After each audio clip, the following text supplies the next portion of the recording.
কুমিল্লা লাকসাম পৌরসভার ৮ নম্বর ওয়ার্ডের গুন্তি গ্রামের একটি পুকুর থেকে ২ শিশুর মরদেহ উদ্ধার করা হয়েছে। গত মঙ্গলবার ভোর 6:45টার দিকে পুকুরে শিশুদের মরদেহ দুটি ভাসতে দেখে স্থানীয়রা তাদের উদ্ধার করেন। নিহত ২ শিশু হলো ওই গ্রামের পূর্বপাড়ার রুবেল হোসেনের ছেলে জিহাদ হোসেন এবং মোহাম্মদ আলীর ছেলে সাব্বির হোসেন মহিন। তারা স্থানীয় গুন্তি সরকারি প্রাথমিক বিদ্যালয়ের ২য় ও ৪র্থ শ্রেণীর শিক্ষার্থী ছিল। এলাকাবাসী ও নিহত শিশুদের পারিবারিক সূত্রে জানা গেছে, গত সোমবার দুপুরের পর তারা নিখোঁজ হয়।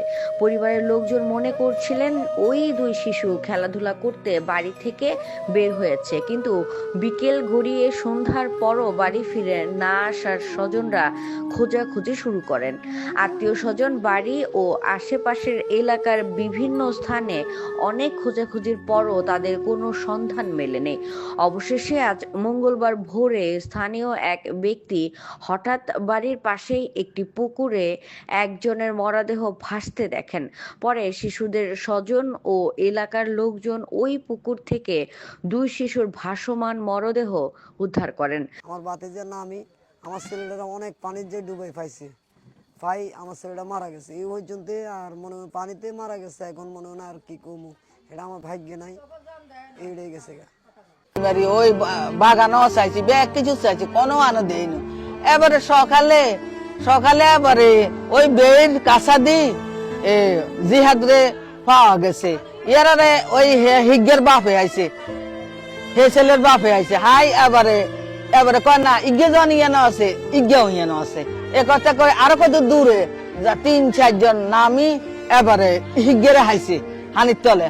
হাই দোনোগারে মাটো পুতাইছে।